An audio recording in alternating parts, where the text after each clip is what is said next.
Hello and welcome to BoardgameNinja. In this video, Suspects.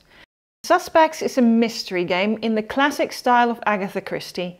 Go back to the 1930s and join Claire Harper in her quest to solve murders that coincidentally all happen around her. She is as British as tea time, and all the cases take place in upper middle class settings portrayed in countless detective stories. As a player you become Claire Harper and your goal is to solve the case by earning points for every research question you answer, using as little clues as possible. The number of points determine whether you crack the case or it all slips from your grasp. The material we show you in this video is spoiler free. Everything you see is from an introductory mystery which is not part of the first box or indeed not regularly for sale. Every box contains 3 cases which take up to 90 minutes each. It's a co-op, so you can play with 1 to 6 players from the age of 10. However, we do not recommend playing this with 5 or more players, since you are focused on one card at a time and things get crowded. It plays best with 2 or 3 players. That said, you won't damage any component, so afterwards you can pack it all neatly up and challenge your peers with it.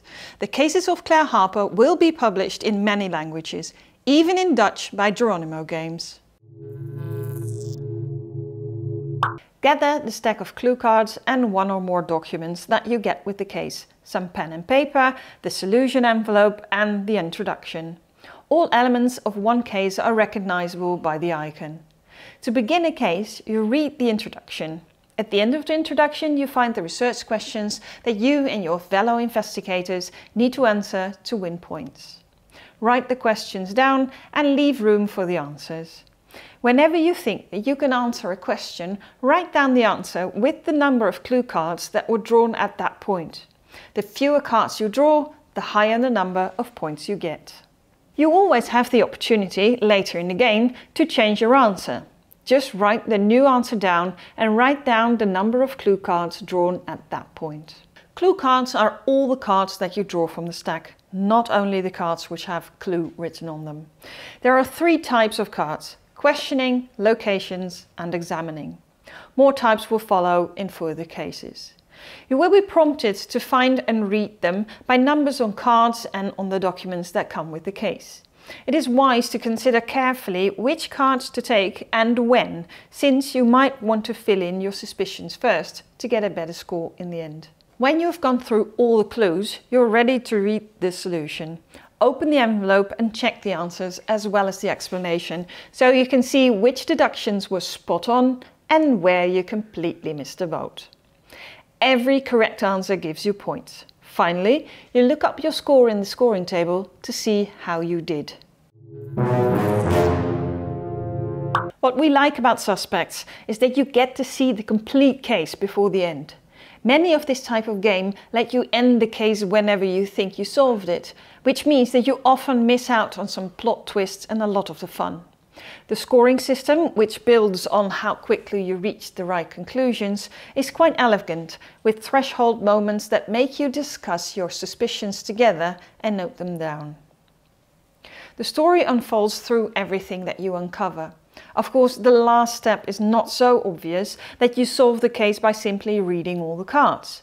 You must still pay attention to the details and connect the dots. There's also plenty of room to interpret the evidence and point out the culprit, or be entirely mistaken.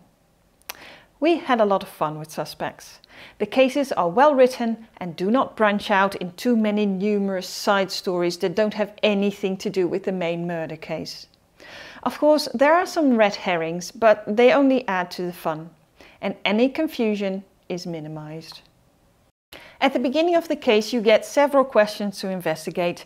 This is a big plus for the game, but also a bit of a minus. It means that the focus of the game is clear from the beginning, without the feeling that you have to guess what you need to investigate. The downside is that some of the questions are a bit broad, so as not to spoil some twists in the story. Sometimes there's also room for interpretation. In one story we solved the case, but because we missed 1 of 3 specific pieces of evidence in 2 questions, our investigation was a failure. Still, Suspects offers a good detective story to play. We recommend it for a nice evening of sleuthing. Thank you for watching this video. Please subscribe to this channel for more videos and give us a like while you're at it. See you next time. Bye!